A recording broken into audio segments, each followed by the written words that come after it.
नमस्कार दोस्तों, स्वागत है आपके अपने YouTube चैनल संस्कृत अड्डा पर। दोस्तों, आज की जो वीडियो इसमें हम करने वाले हैं, आपका जो कॉम्पिटिटिव एग्जाम है संस्कृत का, कोई सा भी हो, चाहे इसमें आपका UGC नेट है, स्टेट है, DT प्लस भी है, मतलब या कोई अन्य भी एग्ज़ाम है, तो यह जो क्वेश्चन है आपके सभी एग्ज़ाम के लिए महत्वपूर्ण रहने वाले हैं। और अगला महीना जो है मतलब दिसंबर या फिर जनवरी कह सकते हैं, उसमें आपका जो स्टेट जो एग्ज़ाम है वो भी हो सकता है। तो ये क्वेश्चन आपके इन सभी एग्जामों के लिए महत्वपूर्ण है। तो जिसमें हमारा यहाँ पर पहला क्वेश्चन है, कल वाली वीडियो अगर आपने नहीं देखी थी तो इस वीडियो के अंत में जो आपको मिल जाएगी, उसमें जाकर आप देख सकते हैं, क्योंकि उससे आगे के ही महत्वपूर्ण क्वेश्चन आज की वीडियो में हम यहाँ पर करने वाले हैं।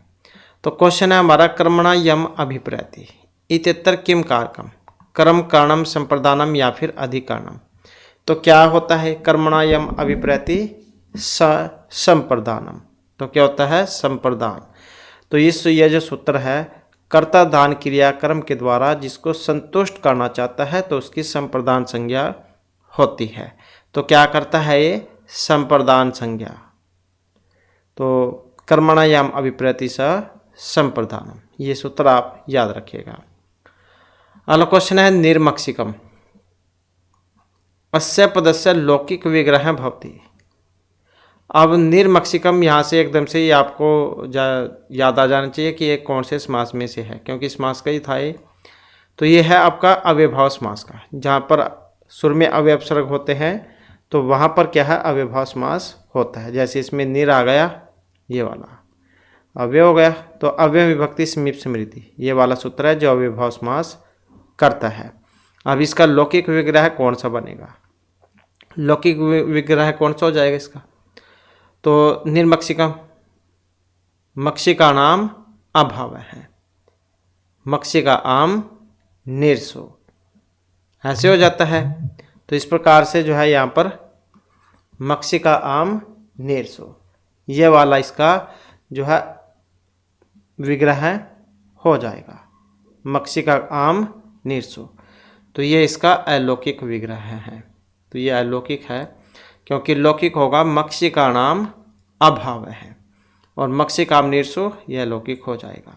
तो यह अलौकिक का है। निर्मक्षिकम मक्षिका नाम अभाव है, मक्खियों का अभाव। नेक्स्ट आ जाता है क्वेश्चन, पाणिनि मते मुनि शब्द से का संज्ञा भवति। मुनि शब्द की संज्ञा होगी पाणिनि जो है इनके अनुसार। अब मुनि में देख सकते हैं हर्षव ई है, और अब हर्षव ई में कौन सी होती है वो आप देख सकते हैं। हमने आपको पहले भी बतलाया था, इनसे पहले एक हर्षव ई वाला बताया था, एक हर्ष दीर्घ ई दीर्घ ऊ ये वाला बतलाया था। तो जहाँ पर होगी हर्षव ई तो उसकी शेषो घ्या सखी जो सूत्र है उसके द्वारा घी संज्ञा होगी। ये उनकी करेगा जो हर्षव ई हर्षव ओ जो होते हैं, तो उनकी तो घी संज्ञा हो जाएगी। और जो इनका दीर्घ होगा विपरीत दीर्घ ई दीर्घ उ, तो उनकी फिर नदी संज्ञा होती है युष्त्राक्ष नदी सूत्र के द्वारा। आचौत्यादि टी से तो टी संज्ञा होगी, अप्रिक्त काल प्रत्यय से अप्रिक्त संज्ञा होती है। तो मुनि का पूछा गया था, मुनि जो है इकारांत रूप है तो इसकी घी संज्ञा होगी। अगला क्वेश्चन है, समास शास्त्रे प्रथमा निर्दिष्टम किम भवति। उपसर्ग है अव्ययम उपसर्जनम या फिर प्रातिपदिकम। समास शास्त्रे प्रथमा निर्दिष्टम भवति, तो क्या होता है सबसे पहले प्रथमा निर्दिष्टम उपसर्जन संज्ञम भवति। तो क्या होगा, समास में उपसर्जन संज्ञा का पहले प्रयोग होता है।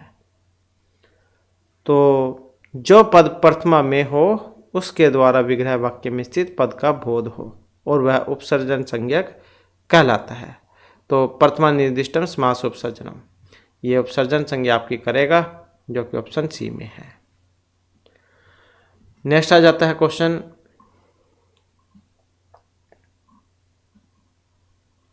गुण संज्ञा वाला। तो गुण संज्ञा की बात करें तो वृद्धि रेचि आकाशवाणी दीर्घ आदगुणा या अदेंग गुण है। अब ये जो है अदेंग गुण सूत्र यही करेगा गुण संज्ञा। अतेंग गुण संज्ञा सियाद, अथ और एंग गुण संज्ञा वाले हों, मतलब इनकी गुण संज्ञा हो। जैसे उपेंद्र है, उप प्लस में इंद्र है, उपेंद्र है। तो आदेंग गुण से गुण संज्ञा और आद गुण से गुण होता है, ये दोनों एक ही साथ में लगते हैं। ये गुण संज्ञा करेगा, ये गुण करेगा। जैसे वृद्धि रादेच से वृद्धि संज्ञा और वृद्धि रेचि से वृद्धि होती है, आकाशवाणी से दीर्घ होता है। नेक्स्ट है हमारा ग्रामम गच्छन तीर्णम से पृष्ठि इत्यत्र द्वितीय विधायक सूत्रम किम, क्योंकि कुछ काम ऐसे होते हैं जो ना चाहते हुए भी अपने आप हो जाते हैं। अब जब गाँव जाएगा तो पैर भी धरती को लगेंगे, धरती पर घास भी है उसको स्पर्श करेंगे, मतलब यहाँ पर ना चाहते हुए भी जो काम है वो अपने आप ही हो रहा है। तो इस प्रकार इसका मतलब है इसमें कौन सा लगेगा, ये वाला, तथा युक्तम च अनिप्सितम, ये वाला। तो इप्सितम के सदृश क्रियाजन्य फल से युक्त अनिप्सित पदार्थ की भी कर्म संज्ञा होती है। तो महत्वपूर्ण उदाहरण है, वेरी वेरी इंपॉर्टेंट है। नेक्स्ट हमारा द्वियमनम इत्यत्र का समास है, दो यमनों का समूह समार। अब यहाँ पर देखने में तो एकदम से जैसा सबको लग रहा होगा शुरू में संख्या आ गई, तो इसका मतलब यहाँ पर जो है द्विगु समास है, लेकिन ये क्या है, नदीवाची है। तो नदीवाची होने के कारण नदीभीष्ट एक सूत्र आता है, नदीभीष्ट ये वाला, तो ये क्या है, नदी संज्ञा इसकी कर देगा। तो यह क्या करेगा, यदि नदी विशेष के वाचक के साथ संख्या वाचक का समास हो तो वह अव्ययभाव समास हो जाता है। तो नदीभीष्ट सूत्र यहाँ पर अव्ययभाव समास इसमें करेगा नदीवाची होने के कारण। पंचगंगम, द्वियमनम, ये उसके उदाहरण हैं, वेरी वेरी इंपॉर्टेंट है ये वाला भी, क्योंकि इसमें उलझ भी जाते हैं। अगर किसी को पता है तो वो जैसे नदीभीष्ट सूत्र से जांच लेगा कि इसमें अव्ययभाव है, नहीं तो अगर किसी को नहीं पता होगा तो देखेगा कि शुरू में संख्या है तो द्विगु समास वो इसमें कर देगा। इसके बाद आ जाते हैं यहाँ पर इनका मिलान करना। अब मिलान करने में क्या है, जिसका भी पहले पता हो उसी का आप मिलान करके देख लें। जैसे इसी से लगा लो हलो अनंतरा, ये क्या करता है, संयोग संज्ञा करता है। हलो अनंतरा संयोग है ये वाला। तो एक और दो में देख लो कौन सा है। अब एक और दो में जो है सिर्फ एक ही है ये वाला, तो मतलब जो इसका ऑप्शन सी वाला है। विशेष संज्ञा विनिर्मुक्त है, ये केवल समास जो है उसकी व्याख्या है। तत्तर विशेष संज्ञा विनिर्मुक्त केवल समास, जैसे भूतपूर्व है इसके उदाहरण आते हैं, तो इसका ये वाला हो जाएगा। और प्रायण अन्य पदार्थ प्रदान, जहाँ पर न पूर्व न उत्तर बल्कि अन्य ही पद जहाँ पर प्रदान होगा तो वहाँ पर कौन सा समास होगा, बहुब्रीहि समास।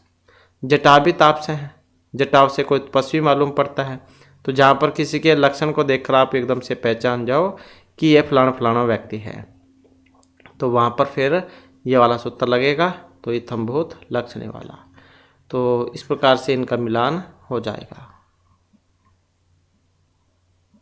इसके बाद है भूत बलिहि इत्यत्र समासकेन सूत्रेण विधीयते, कर्तृकरणे कृता बहुलम चतुर्थी तदार्थ बलिहित सुखरक्षित पंचमी भेन या सप्तमी सुन रही।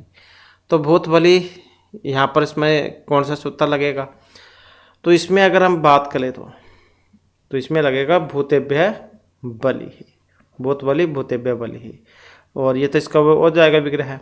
अब समास कौन सा है इसमें, भूतों के लिए बलि मतलब ये चतुर्थी तत्पुरुष समास, भूतेभ्य बलि भूतों के लिए बलि। अब कौन सा है इसमें, ये वाला, चतुर्थी तदार्थ बलि हित सुख रक्षित है। ये जो है बलि हित सुख रक्षित इन चारों के कारण जो है चतुर्थी वक्ति इसमें होती है। तो चतुर्थ्यांत के अर्थ के निमित्त जो वस्तु हो उसके वाचक पद के साथ बलि हित सुख और रक्षित इन पदों के साथ चतुर्थ्यंत का समास होता है। तो चतुर्थी तत्पुरुष समास का उदाहरण है, ये वेरी वेरी इंपॉर्टेंट है। नेक्स्ट आ जाता है क्रियायाम स्वतंत्रेण विवक्षित अर्थ है, कर्म कर्ण कर्ता या अधिकरण क्या होता है। तो क्रियायाम स्वतंत्रेण वेरी वेरी इंपॉर्टेंट है, बहुत ज़्यादा उलझाता भी है एग्जाम में कि इसमें कौन सी संज्ञा होगी। तो क्रियायाम स्वतंत्रेण विवक्षित अर्थ है कर्ता स्यात्, मतलब क्रिया के उत्पादन में स्वतंत्र रूप से विवक्षित अर्थ की कर्तरी संज्ञा होती है, मतलब कर्ता संज्ञा उसकी होती है, कर्ता संज्ञा हो जाएगी इसमें। और स्वतंत्र है कर्ता, ये भी सूत्र आता है, प्रथमा विभक्ति में आता है ये। कर्ता किसी कार्य को करने में स्वतंत्र होता है, तो इसकी हो जाएगी कर्तरी संज्ञा, कर्ता। इसके बाद है भाषा विज्ञाने बल आघातस्य भेदः सन्ति चत्वारः शब्दस्य द्वादश। तो भाषा विज्ञाने बल आघातस्य भेदः, तो कितने हैं भेद भाषा विज्ञान में? तो भाषा विज्ञान वाला पाठ है, तो इसका जो है यहाँ पर माने गए हैं चत्वारः हैं, मतलब 4। अर्थबोधस्य कति प्रमुख साधनानि? सप्त नव एकादश या त्रयोदश। तो अर्थबोध के कितने प्रमुख साधन हैं? 8 है या 9? तो इसके जो है यहाँ पर इसमें है नहीं, तो अष्ट जो है वो यहाँ पर इसके माने गए हैं, जिसमें व्याकरण, उपमान, कोश, आप्तवाक्य, व्यवहार, वाक्यकोश, वाक्यशेष, विवृति, प्रसिद्ध पद का सानिध्य है। तो ये 8 इसमें माने गए थे। तो अर्थबोध के कितने प्रमुख साधन हैं? 8। व्याकरण, अपमान, कोश, आप्तवाक्य, व्यवहार, वाक्यशेष, विवृति, प्रसिद्ध पद का सानिध्य, ये वाले। तो ये 8 होते हैं। नेक्स्ट क्वेश्चन है अतादृशी गुणीभूत व्यंग्य काव्यम। ये उत्तम उत्तम, उत्तम मध्यम या अधम। तो आचार्य मम्मट झा उन्होंने अपने काव्य में ये जो काव्य लक्षण जाए ये 3 प्रकार के बतलाए थे। काव्य के 3 भेद जाए बतलाए थे, उत्तम, मध्यम और अधम। तो कौन से का लक्षण था ये वाला? अतादृशी गुणीभूत व्यंग्य काव्यम तो मध्यम काव्यम। तो कौन से का था ये? मध्यम काव्य का। तो उसका है लक्षण ये।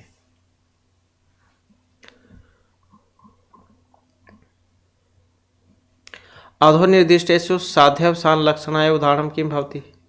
साध्यावसान लक्षण के गंगायाम घोषः कुंतः प्रविशन्ति गौरव अयम या गौरवाहिक है। कौन सा है इसका साध्यावसान लक्षण का उदाहरण? तो ये उसमें से है साहित्य दर्पण में से, जो आचार्य विश्वनाथ के द्वारा रचित है 10 परिच्छेदों में। तो इसमें उन्होंने लक्षणा जो थी उसके 80 वेद बतलाए थे। ये क्वेश्चन भी एग्जाम में आता है, लक्षण के कितने वेद हैं? 80। तो साध्यावसान लक्षण का उदाहरण था ये वाला, गंगायाम घोष है, गंगा में घर है। लक्षण के भेद की अगर हम बात करें कैसे थे लक्षण के भेद, तो लक्षण के जो है 2 भेद थे। जैसे लक्षण के थे 2 भेद, रूढ़िमती लक्षणा और प्रयोजनवती लक्षणा। फिर आगे जो प्रयोजनवती लक्षणा है इसके भी आगे फिर 2 भेद हो जाते हैं प्रयोजनवती के भी। प्रयोजनवती लक्षण लक्षणा, प्रयोजनवती लक्षण लक्षणा और प्रयोजनवती उपादान लक्षणा, ये वाले हो जाते हैं। फिर ये जो प्रयोजनवती जो लक्षण लक्षणा है इसके भी आगे फिर 2 भेद हो जाते हैं। कौन कौन से? प्रयोजनवती सारोपा लक्षण लक्षणा, ये वाला, और प्रयोजनवती साध्यावसान लक्षण लक्षणा, ये वाला। फिर इनके जो आगे उदाहरण थे, इसका था आयुर्घृतम, इसमें है नहीं, तो आयुर्घृतम ये वाला था इसका उदाहरण, आयुर्घृतम ये वाला था इसका। और इसका था गंगायाम घोष है, ये वाला इसका था गंगायाम घोष है। तो प्रयोजनवती साध्यावसान लक्षण लक्षण का उदाहरण था गंगायाम घोष है। तो इस प्रकार से थे। तो साध्यावसान का ही पूछा गया था यहाँ पर, साध्यावसान लक्षण लक्षणा, प्रयोजनवती साध्यावसान लक्षण लक्षणा। तो इसका है ये वाला गंगायाम घोष है। और अगर सारोप लक्षण कहा जाता फिर आयुर्घृतम। नेक्स्ट है वायु के नायिका है कि दृश्य है? धीरोदात, धीर शांत, ये धीर प्रशांत है, धीरोदत या धीर ललित है। 4 प्रकार के होते हैं ये वाले नायक। तो वयोग में किस प्रकार का होता है? अब रूपक जो होता है उसके 10 भेद होते हैं। नाटक, प्रकरण, भाण, वयोग, समकार, डिम, अंकविति, प्रहसन, इस प्रकार के 10 हैं। तो इसमें से वयोग भी आता है। अभियोग जो होता है इसकी कथा वस्तु जो है वो इतिहास पर सिद्ध होती है। और जो इसके नायक हैं वो धीर उद्धत होते हैं। ये वाले वियोग के जो नायक हैं ये वाले होंगे धीर उद्धत इस प्रवृत्ति के। सौगंधिका हरणम ये नाटक है इसका, जिसमें इस प्रकार के नायक आते हैं धीरोदत्त प्रवृत्ति के। नेक्स्ट आ जाता है मरीचकटिकम। कस्य रूपस्य उदाहरण भवति नाटक प्रकरण डिम या विधि का। तो महर्षि शूद्रक उनके द्वारा रचित है मरीचकटिकम। रूपक का दूसरा वेद है, प्रकरण ये 10 अंकों में है। तो क्या है यहाँ पर ये वाला तो प्रकरण है, श्रृंगारस है इसमें। तो नायक इसके ब्राह्मण, वैश्य या फिर मंत्री होते हैं। रौद्र रस से स्थायी भाव है। कौन सा रौद्र रस का स्थायी भाव? उत्साह, भय, जुगुप्सा या फिर क्रोध। रौद्र जो है रौद्र रस का स्थायी भाव जो है वो क्रोध होता है। जब किसी को गुस्सा आता है और कह देते हैं कि ये तो अपने रौद्र रूप धारण किए हुए है, मतलब वो क्रोधित है, तो क्रोध इसका हो जाएगा। लाल उसका कलर कैसा होगा? जब किसी को गुस्सा आता है तो मुंह कैसा होगा उसका? लाल हो जाता है उसका जब किसी को गुस्सा आता है, तो लाल उसका कलर है, वर्ण जो लाल है। देवता कौन है इसके? देवता यहाँ से भी आप याद रख सकते हैं, रौद्र रुद्र ये देवता है। तो ये भी आसानी से याद रह जाएगा। रौद्र रुद्र इसके देवता हो गए। वर्ण इसका लाल होता है जब किसी को गुस्सा आता है, और ये इसका स्थायी भाव हो गया क्रोध। इसके बाद है भट्ट नायकस्य भुक्तिवाद है कस्य मतस्य अनुकूलम। मीमांसा, सांख्य, न्याय या वेदांत।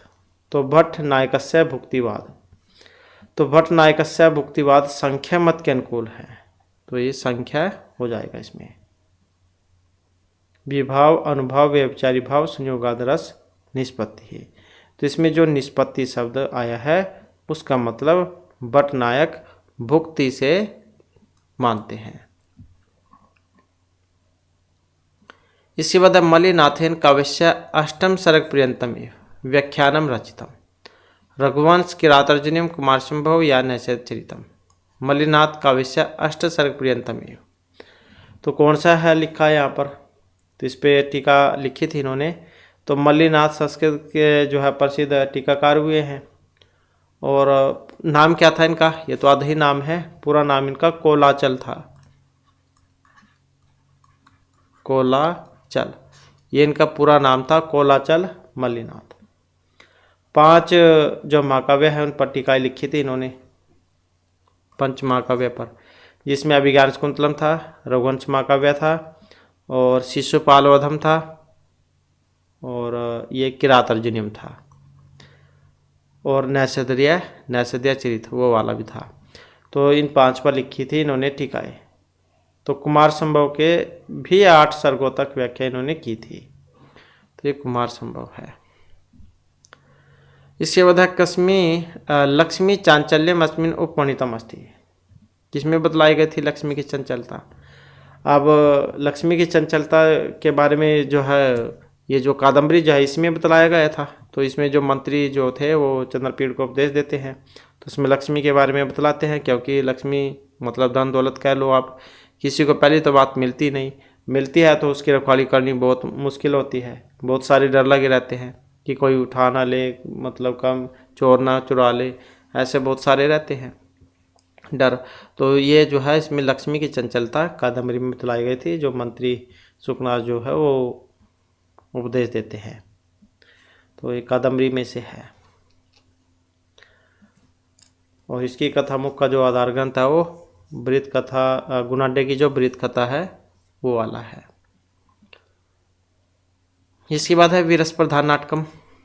सपनवास दत्तम, वेणी संहार, मालती माधव या नागानंद। कौन सा है वीरस? तो वीरस कौन सा होता है? वीरस होता है वहाँ पर जहाँ पर युद्ध, लड़ाई झगड़े का वर्णन होगा। तो इसमें देख सकते हैं आप कौन से वाला है। वेणी संहार, द्रौपदी की चोटी का संहार करना, इसके ऊपर था इसका नाटक का नाम। तो भट्टनारायण के द्वारा रचित है वीरस है। इसमें 6 अंक है, तो 6 अंकों में है। इसके नायक थे भीम और नायिका इसमें द्रौपदी थी। नेक्स्ट है एनम कवि नाम यह चक्रवर्ती इति वदंती विपश्चित है। तो ये कालिदास, श्रीहर्ष, वाल्मीकि या बाणभट्ट। कवि नाम यह चक्रवर्ती। तो ये पंक्ति जो है ये कही गई है। अब किन के द्वारा की गई है? तो ये बाणभट्ट को कहा गया है इसमें। तो किन के लिए है? महर्षि बाणभट्ट को। और सोडल जो कवि है उन्होंने कही थी। कवि नाम ये है चक्रवर्ती।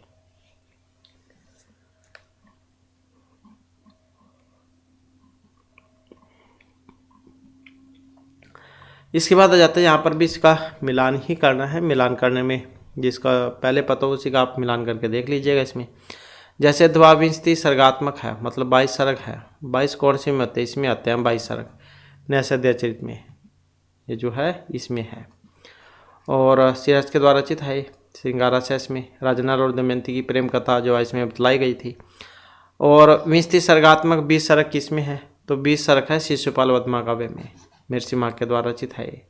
शिशुपाल जो थे इनका वध किया जाता है श्री कृष्ण के द्वारा, वो बतलाया गया है इसमें। और 19 कौन से में थे? तो 19 जय रघुवंश महाकाव्य में थे, जो कि महर्षि कालिदास के द्वारा रचित है। राजा दिलीप और नंदिनी उनकी गौ सेवा जो थी उसके बारे में वर्णन है इसमें। अष्टादश सर्गात्मक 18 सर्ग कौन सा है? तो ये किरातार्जुनीय में महर्षि भारवी के द्वारा जो रचित है, इसमें 18 सर्ग है। क्योंकि महाकाव्य भृतरी में आता है ये, तो ये वाला भी भृतरी में आएगा, ये वाला भी, तो तीनों भृतरी में आएंगे, तो इसमें 18 है। तो इस प्रकार से आप इसमें देख ही सकते हैं कौन सा इसका हो जाएगा। नेक्स्ट है भगवती महाकवि इमाम निर्गल तरंगिणी इति वदंती। तो ये किन के बारे में कही गई थी? वेरी वेरी इंपॉर्टेंट है। ऐसे आपको जो है ये उक्तियाँ देखने को जरूर मिल सकती हैं। निर्गल तरंगिणी आया था, किन के लिए आया था, क्या था इसमें? तो कौन सा छंद था इसमें? स्नग्धरम मंदा क्रांता शिखानी वसंतील का। तो महर्षि भभूति के द्वारा रचित है, तो ऐसे भी आप इसको याद रख सकते हैं। तो शिखरणी निर्गल तरंगिणी इति वदंती, तो शिखरणी जो छंद है उसके बारे में था ये। नेक्स्ट है हमारा सरस्वती श्रुति महति मह्यताम इति केनुक्तम। अब ये वाली पंक्ति भी कही थी, तो किन के द्वारा कही गई है? सरस्वती श्रुति महति मह्यताम। तो यह अभिज्ञान शकुंतलम में आती है। और अभिज्ञान शकुंतलम में क्या है? ये एक भरत वाक्य है। भरत वाक्य क्या होता है? जो नाटक के लास्ट में होता है। और नांदी कहाँ पर होती है? नाटक के शुरुआत में, प्रारंभ में, आरंभ में। तो ये लास्ट में होता है भरत वाक्य, शुरू में होती है नांदी। तो सरस्वती श्रुति महति सरस्वती श्रुति मेहता मेहताम अभिज्ञान शकुंतलम का भरत वाक्य है कि ज्ञानगरिष्ठ कवियों की वाणी कृति का पूर्ण सत्कार हो और सर्वशक्तिमान शंभु शिव मेरे पुनर्जन्म को निवृत्त कर दें। तो ऐसी थी ये। तो महर्षि कालिदास इनके द्वारा कही गई है। अभिज्ञान शकुंतलम जब उसमें आई है, पूछ ली जाती है कि ये सूक्ति कहाँ से ली गई है? अभिज्ञान शकुंतलम में से, कि ज्ञानगरिष्ठ कवियों की वाणी कृति का पूर्ण सत्कार हो और सर्वशक्तिमान शंभु शिव मेरे पुनर्जन्म को निवृत्त करते। तो इस प्रकार से आई थी ये। इसके बाद है नेक्स्ट हमारा हिरण्यगर्भ इति पदेना विधीयते। तो हिरण्यगर्भ जो है ये आया है। अब हिरण्यगर्भ शब्द का प्रयोग हुआ है, किन के लिए हुआ था ये? रुद्र, वरुण, इंद्र या प्रजापति ही हिरण्यगर्भ। तो ये इसकी बात करते ऋग्वेद का जो 10वां मंडल है, 10वें मंडल का 121वां सूक्त है ये हिरण्यगर्भ सूक्त। तो रुद्र, वरुण, इंद्र या प्रजापति है, क्या कहा गया इसमें? तो इसके देवता प्रजापति हैं। कौन है देवता? प्रजापति। और ऋषि कौन है? हिरण्यगर्भ। छंद कौन सा है इसमें? त्रिष्टुप। तो त्रिष्टुप जो छंद है उसका प्रयोग यहाँ पर इसमें हुआ है। और इसमें लास्ट में क्या लाइन देखने को मिलेगी आपके? कस्मे देवाय हविषा विधे, ये वाली। तो हिरण्यगर्भ सूक्त ऋग्वेद के 10वें मंडल का 121वां सूक्त है। देवता प्रजापति और ऋषि हिरण्यगर्भ है। छंद त्रिष्टुप है इसमें। और कितने होते हैं इसमें अक्षर? तो अक्षरों की संख्या 44 होती है इसमें। और लास्ट में क्या लाइन देखने को मिलेगी आपको? कस्मे देवाय हविषा विधे। तो पढ़ना चाहते हैं तो ये भी आपको पुराने वाली वीडियो में मिल जाएगा। हिरण्यगर्भ सूक्त हमने कराया था पहले। नेक्स्ट आ जाता है विधि भाग रूपेण स्वीक्रियते। ब्राह्मण उपनिषद धर्म या आरण्यक। तो विधि भाग रूपेण स्वीक्रियते। तो इसमें अगर हम देखें तो मंत्र और ब्राह्मण दोनों का नाम वेद है। त्रिवेद के ब्राह्मण ग्रंथ इतरे और शाखाएं हैं, जबकि अथर्ववेद के गोपथ हैं। तो विधि भाग रूपेण ब्राह्मण ग्रंथ सक्रिय थे। तो कौन सा हो जाएगा? ये वाला ऑप्शन ए। नेक्स्ट आ जाता है दर्श याग कदा अनुष्ठीयते। वेरी वेरी इंपॉर्टेंट है। दर्श याग ये होता है तो कब किया जाता है दर्श याग? चतुर्दश्याम प्रतिपदी अष्टाभ्याम या पूर्णिमायाम दर्श याग होता है। तो कब किया जाता है? तो दर्श याग जो है ये होता है अमावस्या में, प्रतिपदी अमावस्या। तो इस प्रकार से हो जाएगा। तो इसमें जो है दर्श याग अमावस्या के दिन किया जाता है। अब ये दर्श जो है इसका मतलब ही अमावस्या है। क्या है इसका मतलब? अमावस्या, अमावस्या। तो दो ही पक्ष होते हैं, शुक्ल और कृष्ण। तो शुक्ल तो पूर्णवासी हो गया पूर्णिमा, और ये कृष्ण पक्ष अमावस्या हो गया। और हवीर यज्ञ कितने होते हैं? हवीर यज्ञ जो है वो होते हैं 7 प्रकार के। अग्नि अध्यय, अग्निहोत्र, 10 पूर्णमास यज्ञ, अग्रहायन, चतुर्मास, निरूप यह है आपका निरुपसबंध और सोत्रामणि। तो ऐसे जो है ये 7 बतलाए गए थे हवीर यज्ञ। हवीर यज्ञ जो है ये आपके 7 होते हैं। तो दर्श का मतलब अमावस्या से है। वेरी वेरी इंपॉर्टेंट है। शायद ऐसे ही एक अभी भी इसमें आपके स्टैट के एग्जाम में आया हुआ था, अगर कोई स्टैट का एग्जाम की तैयारी कर रहा है। इसके बाद है कस्या आहुति मन से दिए थे। किसकी दी जाती है? मन से आहुति। विष्णु, इंद्र, प्रजापति और रुद्र की। तो इसमें अगर हम देखें तो प्रजापति जो देवता हैं इनकी दी जाती है मन से आहुति, क्योंकि ये क्या है? सर्वप्रथम उत्पन्न हुए हैं। इसमें मंत्र भी आता है जिसमें बतलाया गया था हिरण्य गर्भ संवर्ताग्रे भूतस्य जात हैं पति रेकाशीत सदाधार पृथ्वी धाम उत्तमाम कस्मे देवाय हविषाविदे। ऐसा एक मंत्र भी आता है इसमें। तो इसमें जो है कि मन से दी जाती है प्रजापति की आहुति। इसके बाद है संहिता पाठ अनंतरम क्रियते। संधि, समास, पद या यम। वेरी वेरी इंपॉर्टेंट है ये भी। तो संहिता के बाद क्या होता है? तो संहिता पाठ अनंतरम पद पाठ क्रियते। क्या होता है? पद पाठ होता है। तो अग्ने मनुष्य की ते विषय है। तो इस प्रकार का एक मंत्र आता है, तो उसमें बतलाए गए थे संहिता पाठ के बारे में। तो जो ये ज्योतिष वगैरह पढ़ते हैं तो उनको अच्छी प्रकार से इनके बारे में पता होगा। नेक्स्ट है देवास्य है। ये भी पहले उसमें आता था, वेद में ही इसका प्रयोग होता था, इसमें इसका प्रयोग नहीं होता। तो ये वेद में इसका प्रयोग होता था पहले देवास्य का। तो ये तांत्रिक, वार्तिक, छंदस्य, ऐतिहासिक। देवासा जो है ये इसका प्रयोग किस प्रकार का है? तो देवासा ये है छंदस प्रयोग, मतलब देव शब्द में छंदस दीर्घ का प्रयोग हुआ है।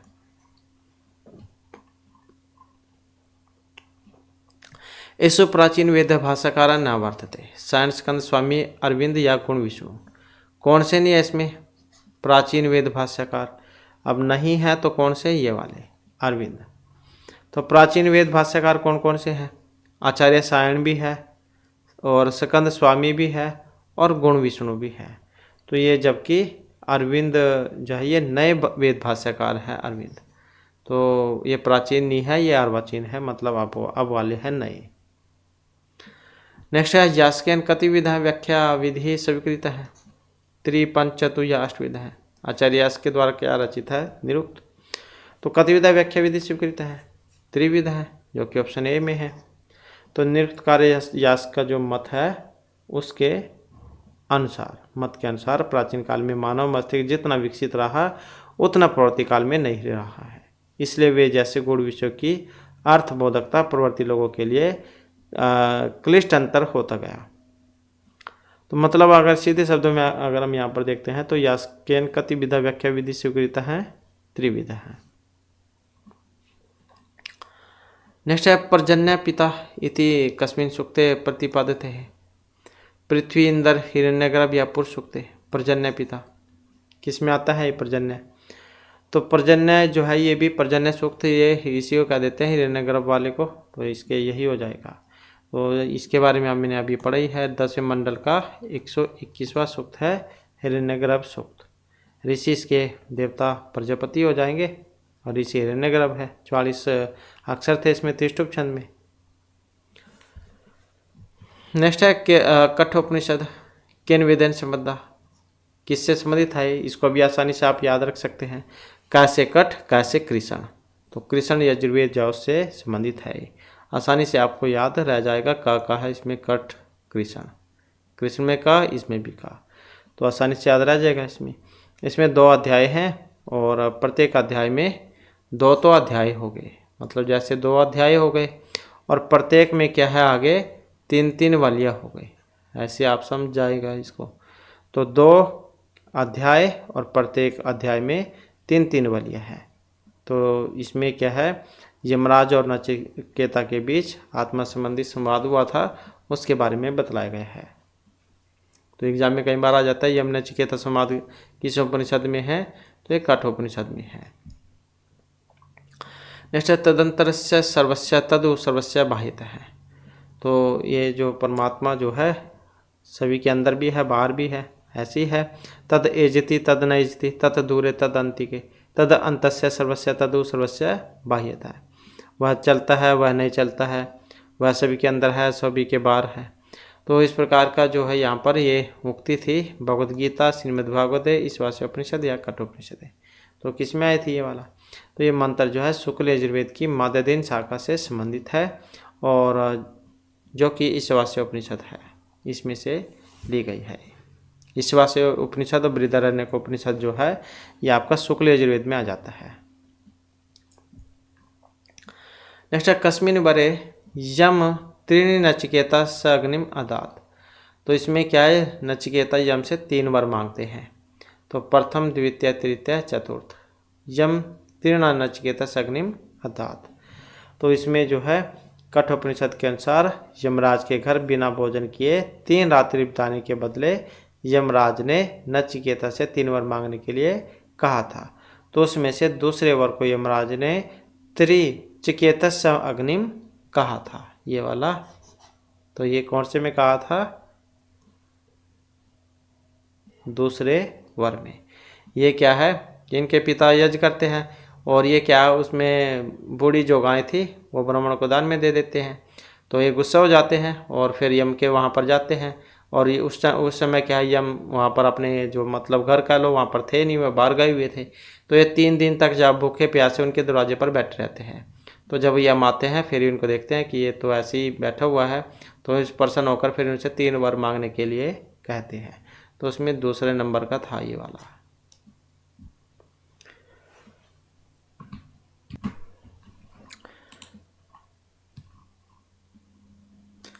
इसके बाद है अश्वस्य मेधस्य पर्वाणिकानि उच्यन्ते ऋतवः अहोरात्रि नक्षत्राणि या मास धर्म अधर्मा च।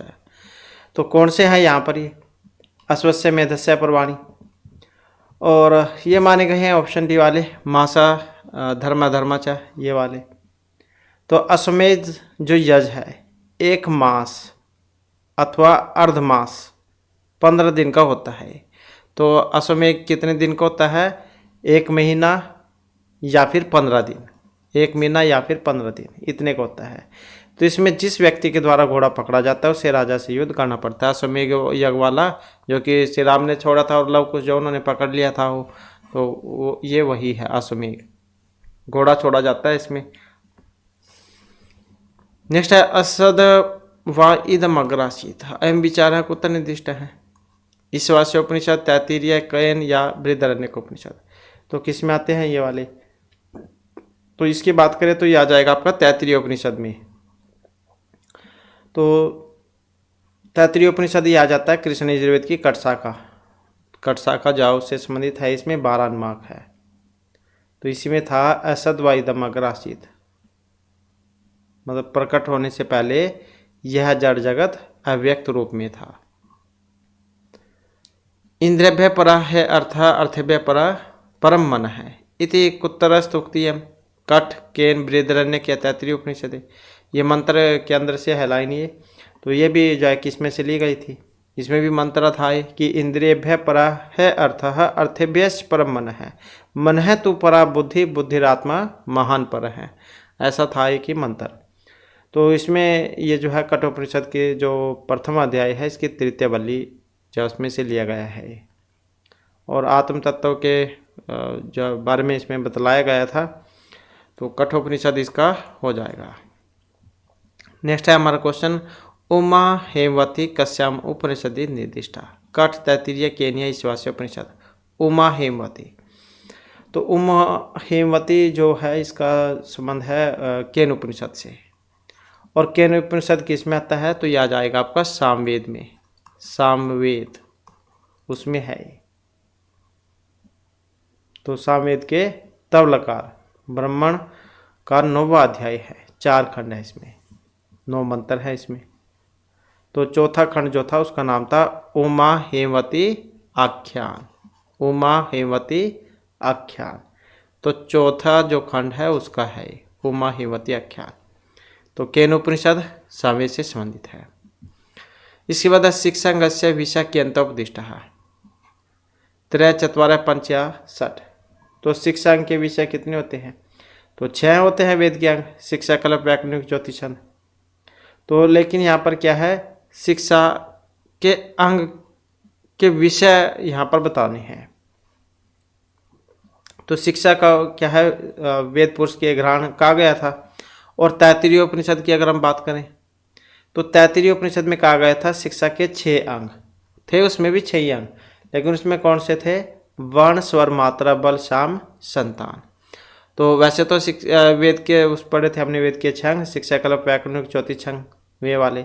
और तैत्तिरीय उपनिषद की अगर हम बात करें तैत्तिरीय उपनिषद की, तो उसमें भी 6 ही थे, लेकिन उसमें जो है कौन से थे, उसमें थे वर्ण स्वर मात्रा बल साम संतान, उसमें ये वाले थे।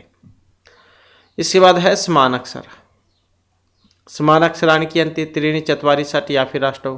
कितने होते हैं समान अक्षर, तो समान अक्षर की बात करें तो ये 8 होते हैं। संधि अक्षर हमने इससे पहले वाली वीडियो में 4 बतलाए थे आपको। तो समान अक्षर जो है ये 8 होते हैं। अष्टौ मतलब 8, ये वाले बतलाए थे, अ ई उ दीर्घ उ री दीर्घ री, ये वाले 8 बतलाए थे। और जो है संधि अक्षर आपको 4 बतलाए थे। तो ये भी महत्वपूर्ण है एग्जाम की दृष्टि से, कई बार जाइए क्वेश्चन भी देखने को मिल जाता है। इसके बाद है स उसम संज्ञक वर्ण, क ख ग घ, कौन सा है उसम संज्ञक।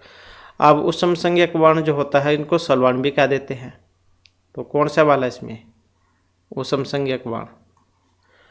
तो उसम संज्ञक वर्ण की बात करते हैं तो इसमें जो है आपका ऋग्वेद जो प्रतिशाख्या था, तो इसमें उसम संज्ञक वर्ण जो खा को बतलाया गया था, ये वाला।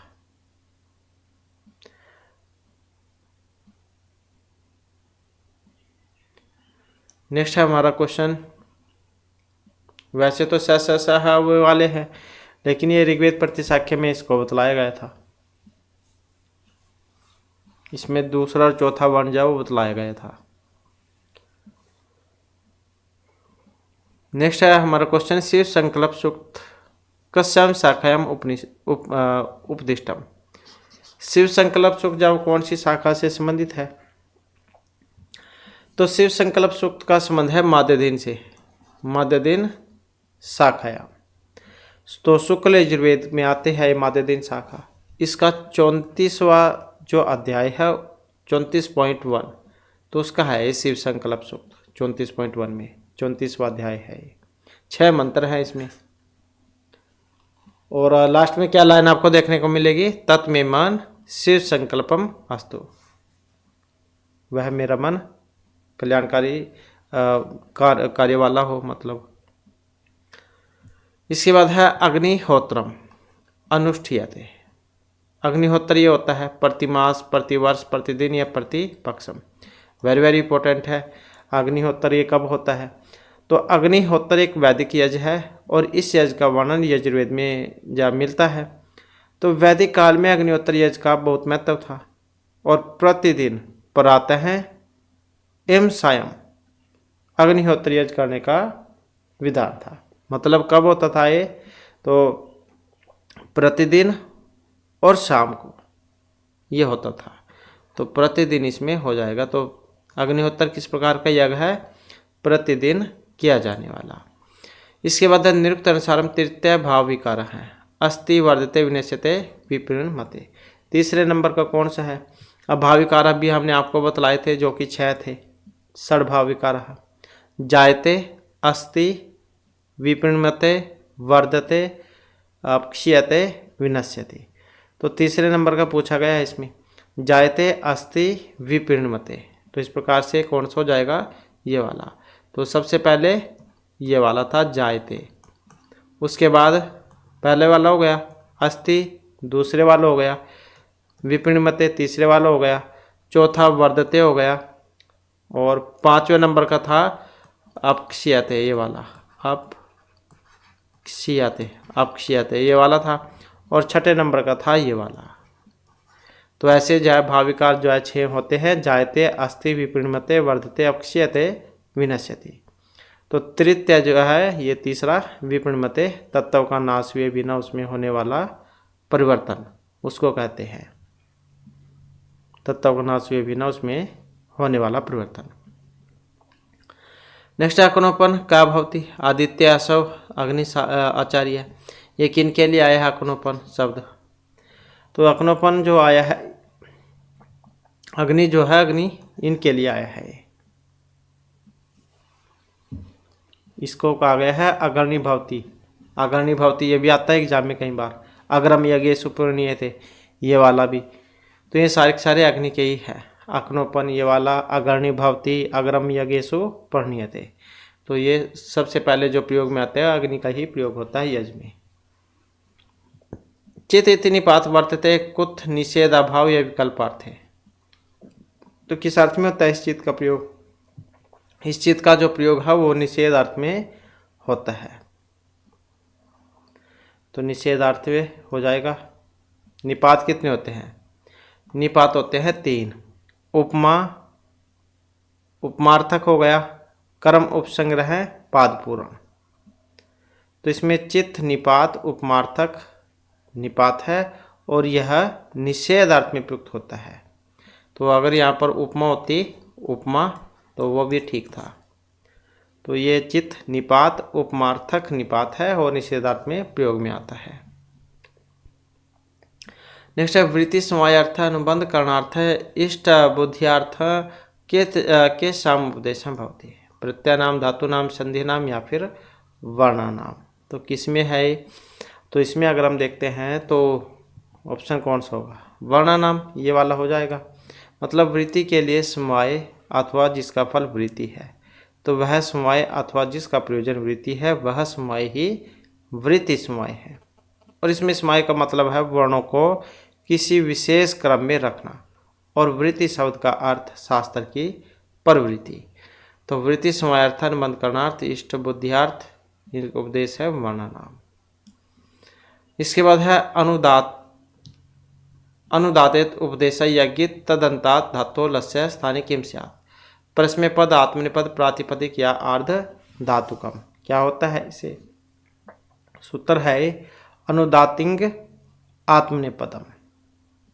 आत्मनेपद होता है जिसका अनुदात इत हो और गित धातुओं से हो, तो आत्मनेपद में सानच और कानच प्रत्यय होता है।